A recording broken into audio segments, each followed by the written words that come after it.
안녕하십니까. 사랑하는 오늘의 교회 성도 여러분, 오늘 12월 첫 번 금요일 맞이해서 금요 저녁 예배에 나오신 여러분들을 주님의 이름으로 환영하고 축복합니다. 비록 우리가 코비드-19 때문에 교회에서 모여 예배드리지는 못하지만 여러분 각자 계신 그곳이, 여러분의 가정이 예배드리는 그 자리가 바로 하나님의 거룩한 임재 앞에 나가는 가장 놀랍고 신령하고 아름다운 참된 예배 장소가 되기를 축복합니다. 이제 우리 다 같이 찬양팀과 함께 찬양하시면서 금요일 저녁 예배를 시작하겠습니다.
주신 마음으로 무릎 꿇고 엎드려 하늘의 주께 기도하리.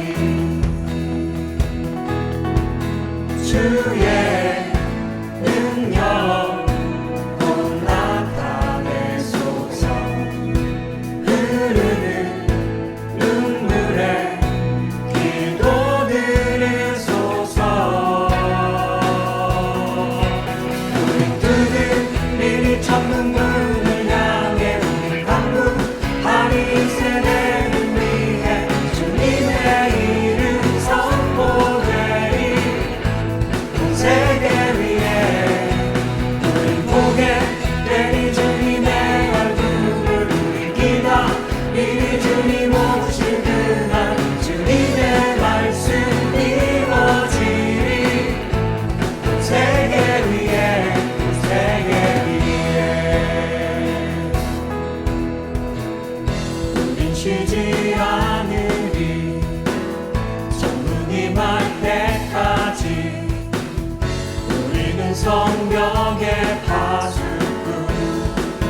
주신 마음으로 무릎 꿇고 엎드려 하늘의 주께 기도하리. 주의 능력 곧 나타내소서. 흐르는 눈물에 기도 들으소서. 우린 두들이 천국을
내가 주인 삼은 모든 것 내려놓고 내 주 대신 주 앞에 나가 내가 사랑했던 모든 것 내려놓고 주님만 사랑해. 주 사랑 거친 풍랑에도 깊은 바다처럼 나를 잠잠케 해. 주 사랑 내 영혼의 반석 그 사랑 위에 서리. 주 사랑 거친 풍랑에도 깊은 바다처럼 나를 잠잠케 해. 주 사랑 내 영혼의 반석 그 사랑 위에 서리. 주 사랑 거친 풍랑에도 깊은 바다처럼 나를 잠잠케 해. 주 사랑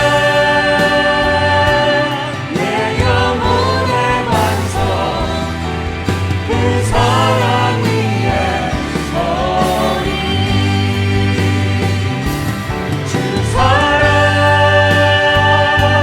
거친 풍랑에도 깊은 바다처럼 나를 잠잠케 해. 주 사랑 내 영혼의 반석 그 사랑 위에 서리. 그 사랑 위에 서리.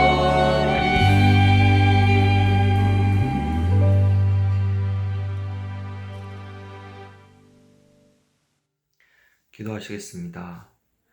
사랑과 은혜의 하나님 아버지, 저희들 이제는 대부분의 시간을 집에서 보내는 것에도 익숙해져 가고 있습니다.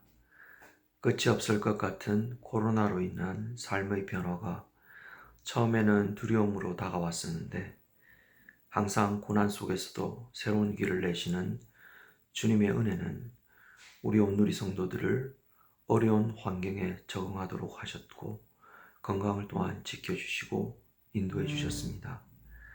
주님의 은혜와 사랑에 감사드립니다. 구약 말씀에서 이스라엘 백성들이 돌림병으로 고통당하는 장면들이 묘사될 때마다 그 고통과 두려움을 알지 못했습니다. 그러나 코로나로 인해 하나님은 이제는 그 아픔이 어떤 것인지 저희들에게 알게 하셨습니다. 아직 끝나지 않은 여정을 가고 있습니다. 3차 웨이브로 확진자가 다시 급증하고 있습니다. 하나님 아버지 간구합니다.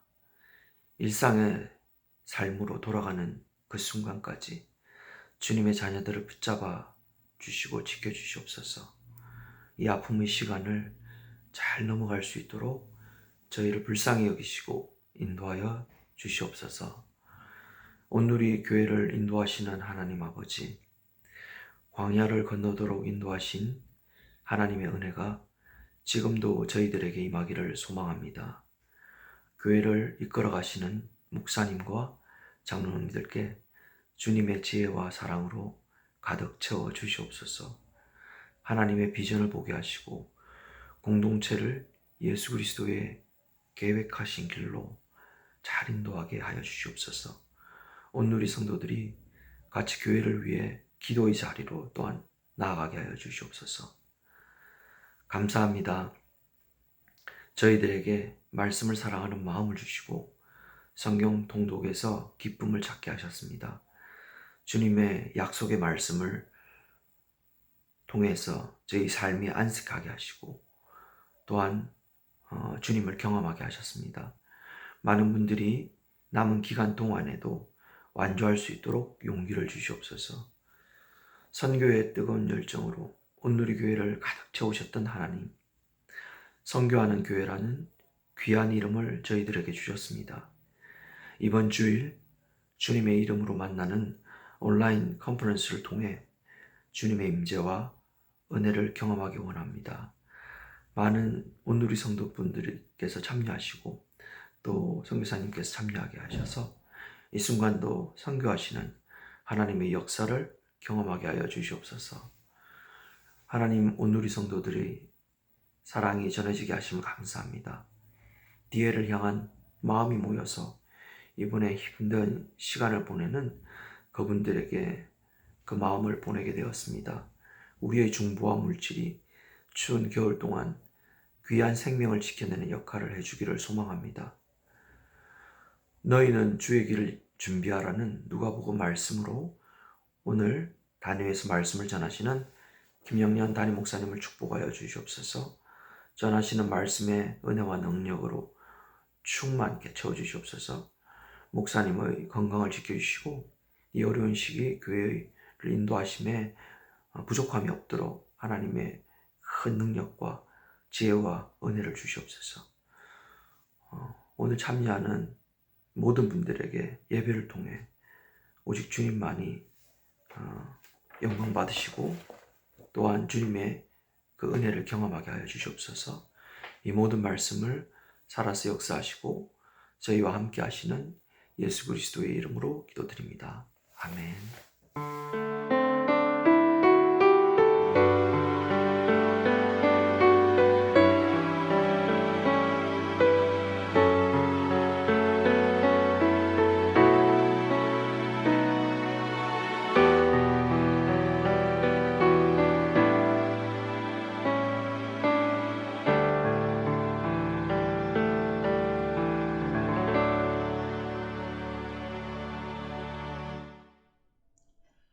몇 가지 교회 소식 알려드리겠습니다. 첫 번째 소식은 이번 주일 2부 예배 후에는 이 하반기의 마지막 마하나임 모임이 있겠습니다. 목자와 부목자 그리고 마을장들이 다 함께 모여서 한 학기를 돌아보고 또 이번 주에 다음 주에 하실 목자 성경 공부도 같이 공부하는 시간을 갖겠습니다. 그동안 바쁘셔서 못 오셨던 분들도 이번 주에는 꼭 다 참석해 주시기를 바랍니다. 우리가 한 해 동안 성경 통독을 진행했는데 원래는 12월 첫째 주가 마감이지만 12월 마지막 주까지 3주를 더 연장합니다. 그래서 그동안에 좀 밀렸던 분들도 다시 힘을 내서 꼭 일독을 잘 마치시고 일독을 마치신 분들은 자기 그 성경 통독방의 리더들이나 혹은 교회 이정호 간사님에게 통독 사실을 꼭 알려주시면 감사하겠습니다. 이번 주일 12월 6일 주일 저녁 9시부터 온라인 선교 컨퍼런스가 있겠습니다. 이번 선교 컨퍼런스는 선교사님들과 또 우리 교우들이 함께하는 귀한 시간입니다. 참석을 원하시는 분들은 미리 선교부의 이근석 집사님에게 이메일로 신청해 주시기 바랍니다. 이메일 주소는 01leeks@gmail.com 주보에도 나와 있습니다. 꼭 보시고 미리 신청해 주시면 감사하겠습니다. 오늘 우리에게 주시는 말씀은 누가복음 3장 1절로 6절입니다.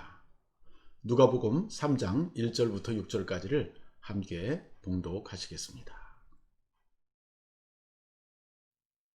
디베레오 황제가 통치한 지 15해 곧 본디오 빌라도가 유대의 총독으로 헤롯이 갈릴리의 분봉왕으로 그 동생 빌립이 이두레와 드라고니 지방의 분봉왕으로 루사니아가 아빌레네의 분봉왕으로 안나스와 가야바가 대제사장으로 있을 때에 하나님의 말씀이 빈들에서 사가랴의 아들 요한에게 임한지라.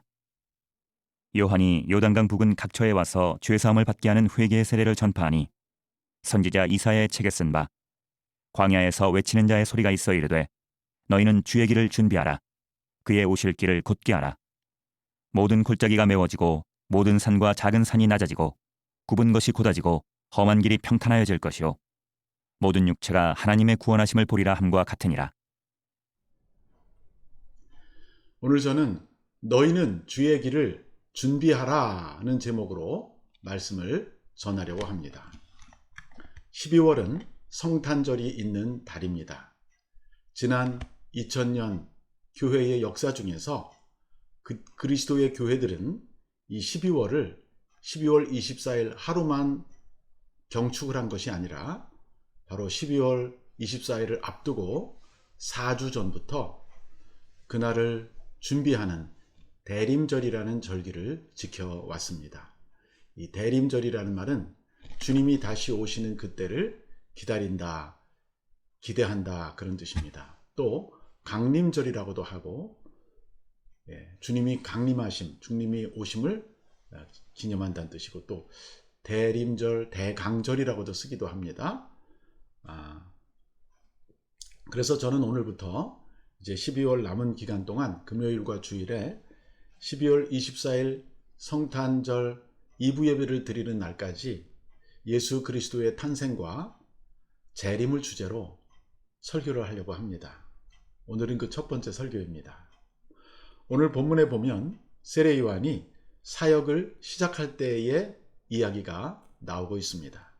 그는 예수님의 친척으로서 아버지의 이름은 사가랴라는 제사장이었고 어머니는 엘리사벳이라는 여인이었습니다. 본래 이 사가랴와 엘리사벳 부부는 아이를 낳지 못해서 무자한 부부였습니다. 그리고 이미 나이가 많아서 이제 더 이상 소망을 갖지 못하고 있었던 것이죠. 그런데 이 사가랴가 제사장이기 때문에 순번을 따라서 예루살렘 성전에 올라가서 분향도 하고 제물도 드리는 사역을 하고 있었습니다. 그런데 그가 성소에 들어가 향을 피우고 있을 때 갑자기 천사가 그 앞에 나타난 것입니다. 그리고 그에게 사가랴야, 이제 내 아내 엘리사벳이 아이를 낳을 것이다 라고 말을 합니다. 성경은 이들 부부가 참 훌륭한 부부라고 말하고 있습니다. 평소에 하나님 앞에서 의인이었으며 주의 모든 계명과 규례대로 흠이 없이 살던 사람이라고 누가복음 1장 6절에서 말하고 있습니다. 한마디로 말해서 참 훌륭한 성도였는데, 구약시대의 성도였는데 이들에게 한 가지 부족함이 있었으니 그것은 바로 자녀가 없는 것이었습니다. 그런데 그가 성소에서 하나님을 잘 섬기고 있을 때 하나님은 천사를 보내서 사가랴와 엘리사벳에게 아들을 주겠다고 말씀하신 것입니다. 얼마나 기쁜 소식입니까? 얼마나 놀라운 소식입니까? 그런데 사가랴는 너무나 기쁘기도 하고 너무나 놀라기도 했지만 아무리 보아도 자기나 자기 아내가 나이가 너무 늙었는데 과연 이 아내가 임신을 할 수 있을까? 그래서 그렇게 천사한테 정말 내 아내가 나이가 많은데 이런 일이 일어날 수 있습니까? 라고 반문을 합니다. 그때 천사가 하는 말이 분명히 아이를 낳을 것이야. 그러나 아이를 낳는 그날까지 너는 앞으로 말을 못하게 될 것이다 라고 말합니다. 사가랴가 믿지 못한 것에 대해서 천사는 약간의 하나의 벌칙을 내렸다고도 볼 수 있겠죠. 아들이 태어날 때까지는 말은 못하고 이렇게 손발로 손짓으로만 의사를 소통할 수 있게 한 것입니다. 자, 요한이 드디어 태어납니다. 그래서 누가복음 1장에 보면 요한의 성장하는 모습이 짤막하게 나오는데 바로 누가복음 1장 80절입니다. 누가복음 1장 80절에는 이런 구절이 나옵니다. 아이가 자라며 심령이 강하여지며 이스라엘에 나타나는 날까지 빈들에 있으니라. 이 아이는 세례 요한을 말합니다. 매우 흥미로운 기록입니다. 먼저 그는 자라나면서 육체도 자라났지만 무엇보다 심령이 강해졌다라고 성경은 말합니다. 즉 속사람이 강건해진 것입니다. 사람은 외모도 중요하고 육체적 신체의 발육도 중요하지만 진짜 중요한 것은 그 사람의 내면, 그 사람의 인격, 그 사람의 속사람이 강건해지는 것입니다. 속사람이 약해지면요, 육체가 아무리 튼튼해도 그 사람은 건강한 삶을 살 수가 없습니다. 반대로 요한은 속사람이 강건한 사람이 된 것입니다. 또 하나의 특징은 요한이 일찍부터 집을 떠나서 빈들에, 즉 광야에서 살았다는 것입니다. 광야는 아무것도 없는 곳입니다. 외로운 곳입니다. 사람도 없고 들짐승과 모래와 바람만 있는 곳입니다. 추운 곳입니다. 그가 아마 편안하게 살고 재미있게 살기를 원했다면 집이나 도시를 선택했을 것입니다. 그런데 그는 모든 이 편안함을 떠나고 집을 떠나서 빈들에 가서 거한 것이죠. 아마도 그의 심령이 강해진 것과 이 빈들에서의 삶에는 연관성이 있었던 것 같습니다. 오늘 본문 2절에 보면 그가 빈들, 즉 광야에 살고 있을 때 어느 날 하나님의 말씀이 요한에게 임했다라고 말하고 있습니다. 이것을 보면 그가 이제 정식으로 하나님의 말씀을 선포하는 사역자가 될 준비가 된 것을 의미합니다.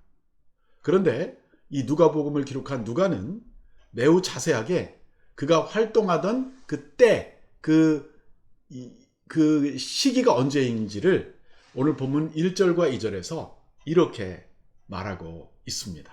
1절, 2절을 다시 한번 저와 같이 읽어보시죠. 디베리오 황제가 통치한 지 15해 본디오 빌라도가 유대의 총독으로 헤롯이 갈릴리 분봉왕으로 그의 동생 빌립이 이두레와 드라고니 지방의 분봉왕으로 루사니아가 아빌레네의 분봉왕으로 2절 안나스와 가야바가 대제사장으로 있을 때에 아주 긴 말로 누가는 이 세례 요한이 빈들에서 사역을 시작할 때를 묘사하고 있습니다. 누가는 본래 직업이 의사였지만 마치 역사가가 어떤 역사적 시점을 기록하듯이 아주 상세하게, 그것도 한두 사람의 연대가 아니라 여러 사람의 연대를 동시에 기록함으로써 매우 정확한 때를 기술하고 있습니다. 이 누가가 원래 의사라고 그랬죠. 의사들의 특징은 치료를 잘하기 위해서 환자의 질병의 상태를 기록하는 것이 가장 기본이라고 합니다. 우리가 병원에 가보면 한 번만 방문해도 거기에는 제 이름으로 된 파일이 생기고 차트가 생기죠. 생년월일, 키, 몸무게, 혈압 이런 걸 다 기록해서 의사는 그 모든 것을 가지고 종합적으로 우리의 상태를 파악하는 것입니다. 아마도 이런 누가의 습관이 하나님의 말씀을 기록하는 복음서 저자로서 하나님께서 선택해 주시고 그의 그 훈련과 그의 그 습관을 사용하신 것으로 여겨집니다. 자, 1절에 나오는 이 디베리오라는 황제인데 이 디베리오가 우리 흔히 영어에서 티베리우스라고 하는 사람입니다. 그는 로마 제국의 제2대 황제였습니다. 그는 로마 제국의 1대 황제였던 가이사 아구스투스의 양아들이었습니다. 그리고 그는 주후 약 14년부터 37년 사이에 재위를 했던 사람입니다. 또 그 다음에 빌라도에 대한 기록이 나오는데 이 빌라도는 우리가 잘 아는 사람이죠. 바로 예수님이 처형될 때 유다의 총독으로 있던 사람입니다. 그는 주후 25년에서 36년 사이에 유다 총독 역할을 했었습니다. 그러므로 예수님이 돌아가실 때는 약 빌라도가 총독이었을 때였고 그런 시절이었는데 오늘 이 세례 요한이 활동을 시작할 때 시점이 대략 주후 29년 정도 됩니다. 예수님이 시작하기보다 조금 앞서서 먼저 시작을 했던 것이죠. 바로 주후 29년경에 AD 29년에 빈들에 거하는 세례 요한에게 하나님의 말씀이 임했습니다. 하나님의 말씀이 임했다는 것은 바로 어떤 사람이 선지자로서의 부르심을 받았고 선지자로서의 사역을 시작했다라는 의미가 있습니다. 구약의 선지자들도 평소에는 이것저것 여러 다양한 직업을 가지던 사람들이 하나님의 말씀이 임하는 순간 그들은 선지자 활동을 시작한 것을 알 수 있습니다. 사실 말라기를 끝으로 구약의 선지자 활동이 종료가 되는데 그로부터 약 400년이라는 기간 동안 이스라엘에는 선지자가 전혀 나타나지 않습니다. 그래서 우리가 흔히 그 기간을 침묵기라고 부릅니다. 하나님의 말씀이 침묵하고 있던 기간이라는 뜻이죠. 그리고 그 침묵을 깨트린 사람이 바로 이 세례자 요한이었습니다. 요한에게 말씀이 임함으로 말라기까지 이어졌던 구약의 선지자의 전통이 다시 시작되는 것입니다. 그는 사실 구약의 마지막 선지자인 동시에 사실은 그 이후에는 선지자가 없고 예수님 시대로 넘어가기 때문에 예수님의 시대를 연결하는 아주 독특한 위치에 선 사람이었던 것입니다. 누가는 3절에서 세례 요한의 사역을 이렇게 설명합니다. 3절을 같이 읽어보시죠. 요한이 요단강 부근 각처에 와서 죄사함을 받게 하는 회개의 세례를 전파하니, 요한이 요단강 부근에 와서 사람들에게 죄사함을 받게 하는 회개의 세례를 전파했다는 것입니다. 전파했다는 것은 그 세례를 받도록 권고하고 설교했다는 것입니다. 예수님이 오시기 전에도 이 세례는 있었습니다. 특히 사람들이 자신들의 죄를 씻고 새로운 사람으로 살기 원하는 그런 결단을 필요로 할 때 유대 사람들은 세례를 받는 그런 습관이 있었던 것입니다. 본문은 요한이 준 세례가 바로 죄사함을 받는 세례다라고 말하고 있습니다. 즉 이스라엘 사람들이 자신의 죄를 깨닫고 뉘우치는 사람들에게 회개를 요구하고 주는 세례였다는 뜻입니다. 그리고 그가 세례를 줬던 장소는 물이 있는 요단강이었습니다. 누가는 요한이 세례 주는 것을 구약의 한 선지자가 이미 예언했던 것을 활동하는 것이라고 말하면서 구약의 선지자의 글을 다음과 같이 인용하고 있습니다. 4절을 같이 읽어보시죠. 선지자 이사야의 책에 쓴 바 광야에서 외치는 자의 소리가 있어 이르되 너희는 주의 길을 준비하라. 그의 오실 길을 곧게 하라. 4절의 말씀입니다. 이것은 이사야서 40장에 나오는 내용입니다. 이사야는 예수님이 탄생하기 거의 700년, 800년에 가까운 오래전 7세기, 8세기 전의 사람인데 그가 영감을 받아서 바로 예수님의 출생 이전에 있을 일에 대해서 예언했던 것입니다. 오늘 세례 요한이 요단강에서 세례를 주는 것은 우연한 일이 아니라 바로 구약시대의 이 선지자가 이사야가 말한 것을 이루는 활동이 이루어지고 있다는 뜻입니다. 이사야는 성령의 감동으로 언젠가 광야에서 외치는 자의 소리가 있을 것이다 라고 말하고 있습니다. 그리고 그 외치는 자가 하는 말은 너희는 주의 길을 준비하라. 그의 오실 길을 곧게 하라는 메시지였습니다. 이 광야에서 외치는 자의 소리라고 말한 이 사람이 바로 세례 요한입니다. 주님은 언젠가 이 땅에 오신다는 것입니다. 그런데 주님이 오시기 전에 그의 앞에서 그가 오실 것을 미리 알려주는 자가 있는데 그는 그 주님이 오실 때 그가 걸어서 올 길을 굳게 하고 사람들에게 그 길을 준비하라라고 외치는 역할을 맡았던 것입니다. 마치 왕이 어떤 시골 도시를 방문할 때 보면요. 만약에 그 시골에 오는 그 길이 꾸불꾸불하다면 꾸불꾸불한 길을 곧게 펼 것이고 만약에 높낮이가 너무 심하다면 왕의 마차나 왕의 행차가 편하게 올 수 있도록 길을 평평하게 높은 것은 깎아내리고 낮은 것은 도두어서 하이웨이처럼 평평하게 왕이 오게 편하게 길을 만든다는 그런 뜻입니다. 자, 그 다음에 또 오늘 본문 5절 6절도 이어서 읽어주시기 바랍니다. 시작. 모든 골짜기는 메워지고 모든 산과 작은 산이 낮아지고 굽은 것이 곧아지고 험한 길이 평탄하게 될 것이요. 6절 모든 육체가 하나님의 구원하심을 보리라 함과 같으니라. 아까도 말씀드렸지만 왕이 어떤 시골을 방문한다고 한번 상상해 보세요. 그 왕이 그 시골길을 가기 위해서 평소에 꾸불꾸불했던 길을 곧게 펼 것입니다. 그리고 또 높고 낮은 길들을 깎거나 채워서 편안하게 만들 것입니다. 오늘날은 왕은 사라지고 민주적 절차를 따라서 대통령이 선출되는 시대에 살고 있습니다. 미국에도 대통령이 있고 우리 한국에도 대통령이 있죠. 근데 이 대통령이 관저를 떠나서 집무실을 떠나서 어떤 도시나 어떤 산업체나 어떤 기관이나 이런 데를 방문하게 될 때는요, 대통령이 탄 리무진은 일단 백악관이나 혹은 청와대를 출발한 다음에는 목적지에 도착할 때까지 한 번도 멈추지를 않는답니다.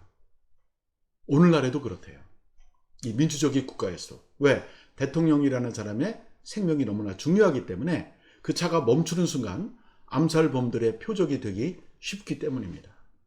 그래서 대통령이 일단 차가 출발하면 그 차도 몇 대를 해서 어디에 타는지를 모르게 만들고, 그리고 신호등을 다 조정해서 평소에 빨간불, 파란불이 바뀌다가도요, 대통령이 차가 가면 무조건 다 파란불이 되고 다른 차들은 옆에서 다 기다리게 되어 있어요.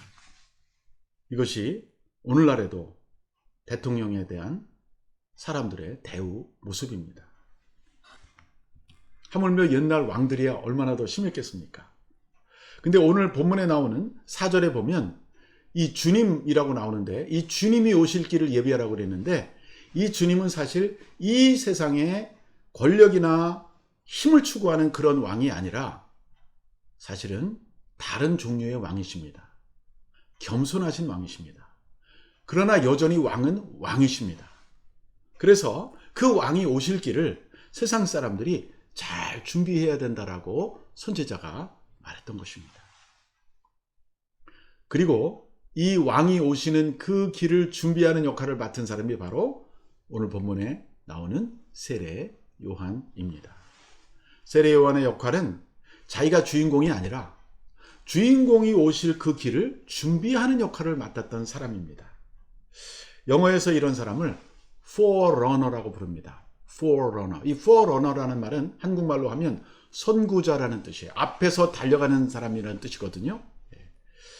선구자라는 말도 한자 말인데 앞선자, 말몰 구자, 사람 자자예요. 그래서 앞에서 말을 몰면서 가는 사람입니다.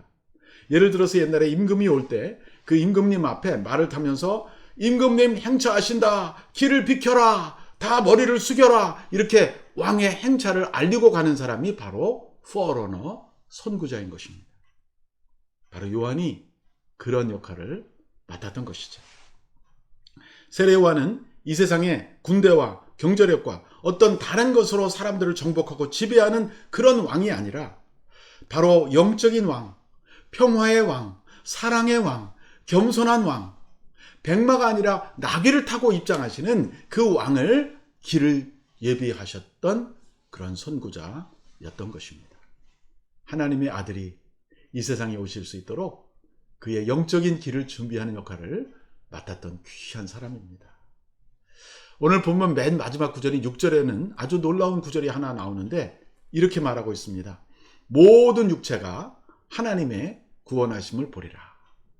그런데 사실 저는 이것을요, 그리하여라는 말을 앞에 넣고 읽고 싶어요. 이거는 문맥상으로 볼 때 그 말이 들어가면 이해가 더 잘 되기 때문입니다. 6절은 이렇게 읽으면 됩니다. 그리하여 모든 육체가 하나님의 구원하심을 보리라. 즉 세례 요한이 이렇게 예수님, 왕으로 오시는 예수님의 길을 예비할 때 무슨 일이 결과적으로 일어나느냐? 세상에 사는 모든 사람들이, 육체라는 것은 사람을 말하는데 육체가 하나님의 구원을 보게 된다는 것입니다. 구원을 본다는 것은 구원을 보고 깨닫고 구원을 받게 된다는 의미죠. 하나님의 구원이 어디서 옵니까?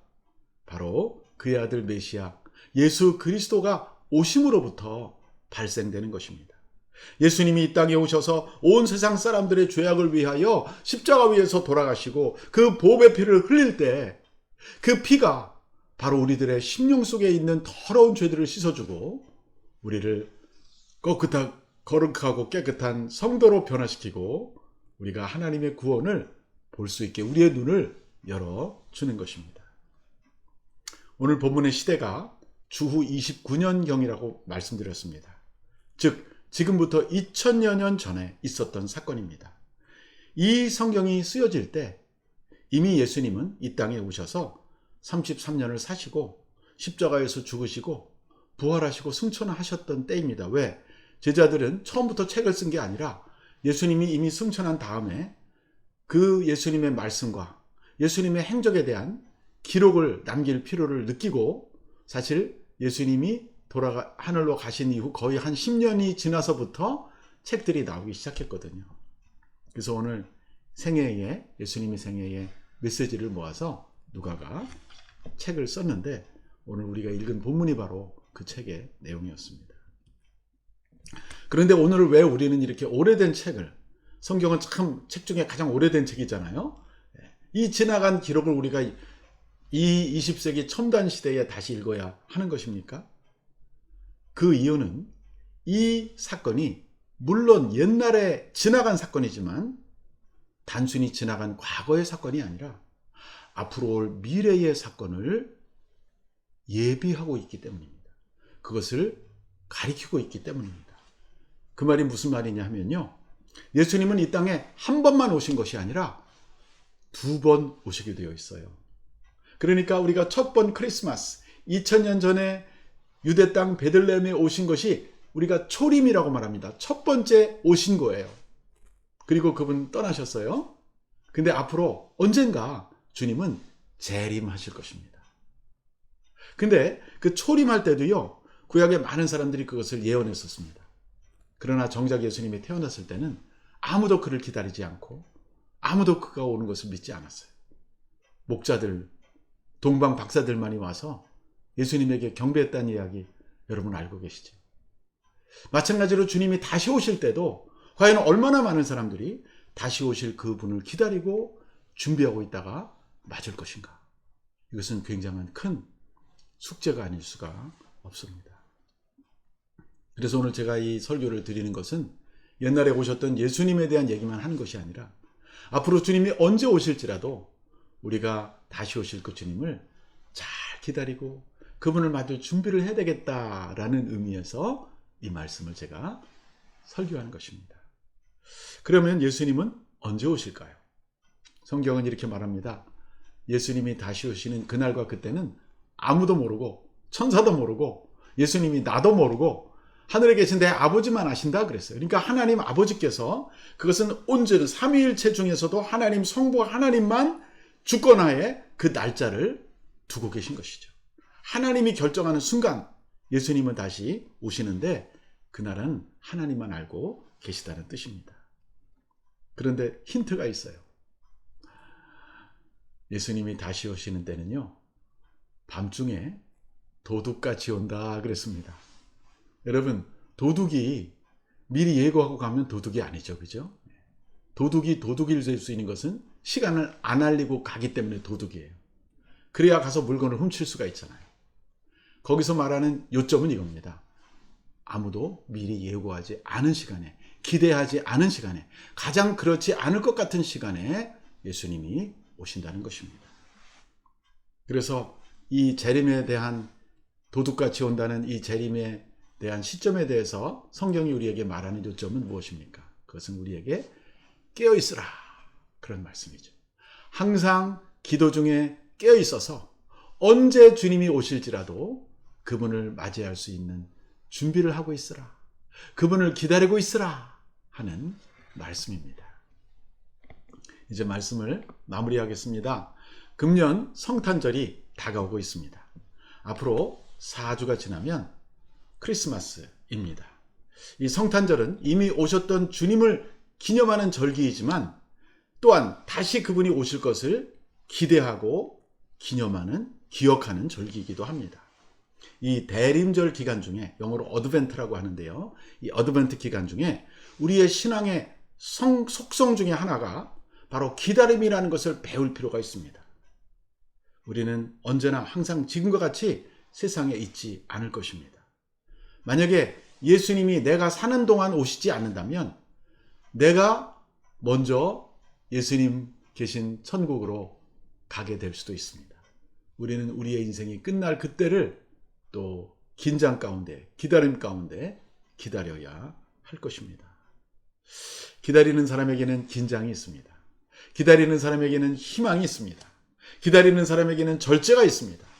기다리는 사람에게는 화해와 용서가 있습니다.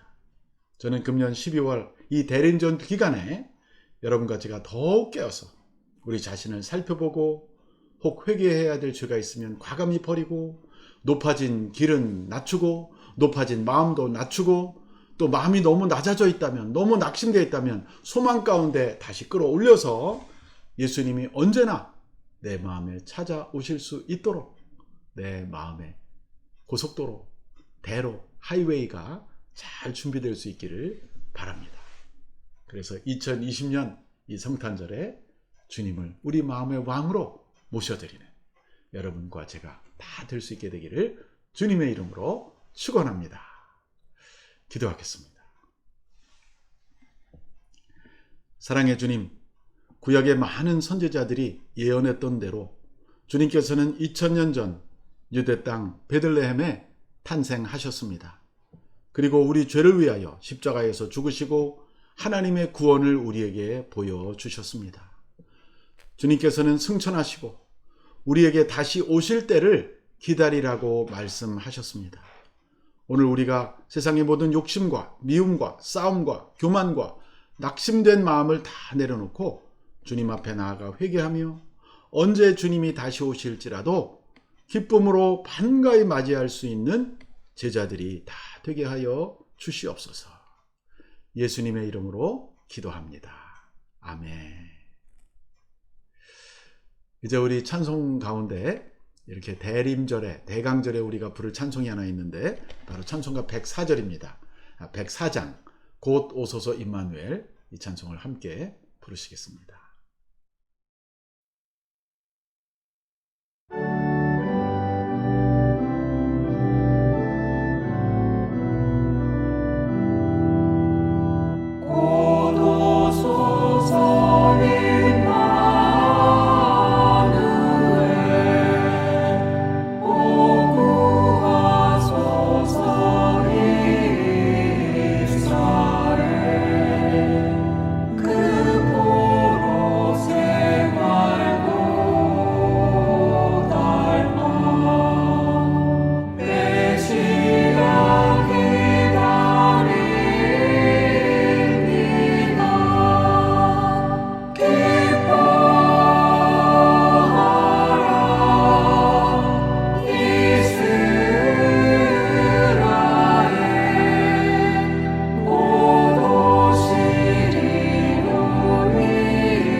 이제 우리가 오늘 주신 말씀을 생각하며 몇 가지 기도 제목을 놓고 같이 기도하겠습니다. 첫째는 주님이 다시 오심을 기다리며 언제 어느 시간에 그분이 오실지라도 당황하지 않고 부끄럽지 않고 기쁨으로 그분을 맞이할 수 있는 우리 모두가 되게 해달라고 기도합시다. 두 번째, 주님을 믿지 않는 우리 가족, 친족, 친구들, 우리 주변 사람들에게 살아계신 예수 그리스도의 아들, 우리의 구원자, 하나님의 구원의 복된 소식을 전파하는 우리 모두가 될 수 있도록 기도합시다. 마지막 세 번째, 금년도 성탄절을 준비하는 이 대림절 기간에 우리의 신앙을 돌아보고 점검하며 가난하고 소외된 이웃들에게 사랑의 손길을 펴는 시간이 될 수 있도록 기도하겠습니다. 다 같이 통성으로 기도합니다. 하나님 감사합니다. 주님 다시 오시고 기다립니다. 언제 어느 시간에 다시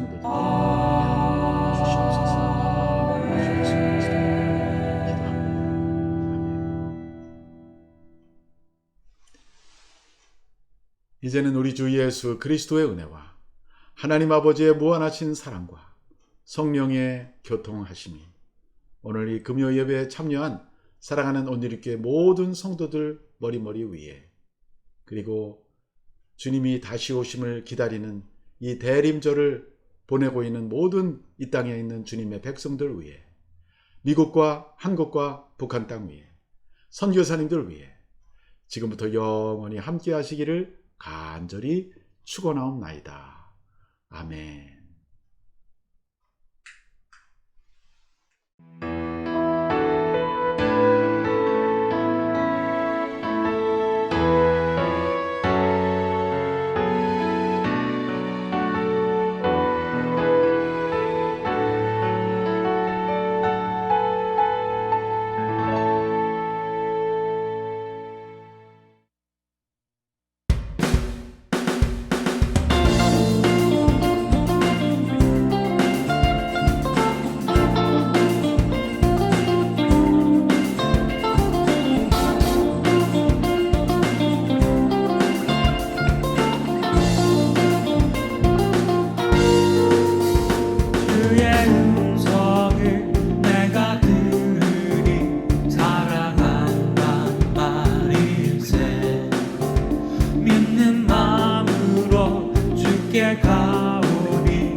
내가 매일 십자가 앞에 더 가까이 가오니 구세주의 흘린 보배 피로써 나를 정케 하소서.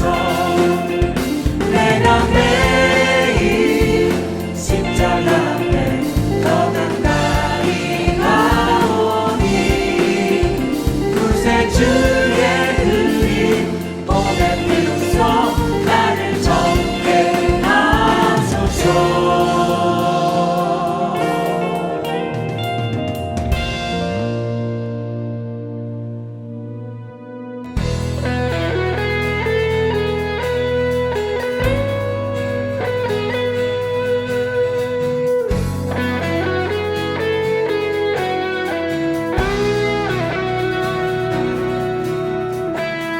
우리 쉬지 않으리 정국이 말 때까지. 우리는 성령의 파수꾼.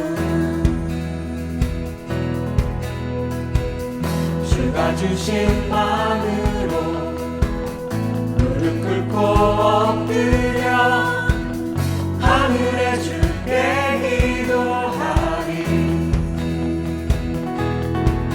주의 능력 곧 나타내소서. 흐르는 눈물에 기도 들으소서. 우리 뜨는 미리 찾는 문을 향해 우리 강구하리. 이 세대를 위해 주님의 이름 선포되리. 온 세계 위에 우리 보게 되니 주님의 얼굴을 우리 기다리니 주님 오실 그날 주님의 말씀 이루어지리. 온 세계 위에 온 세계 위에 우린 쉬지 않으리 정국이 말 때까지. 우리는 성령의 파수꾼. 주가 주신 마음으로 무릎 꿇고 엎드려 하늘에 주께 기도하리. 주의 능력 곧 나타내소서. 흐르는 눈물에 기도 들으소서. 우린 두드리니 천국 문을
주인 사는 모든 것 내려놓고 내 주 대신 주 앞에 나가 내가 사랑했던 모든 것 내려놓고 주님만 사랑해. 내가 주인 사는 모든 것 내려놓고 내 주 대신 주 앞에 나가 내가 사랑했던 모든 것 내려놓고 주님만 사랑해. 주 사랑 거친 풍랑에도 깊은 바람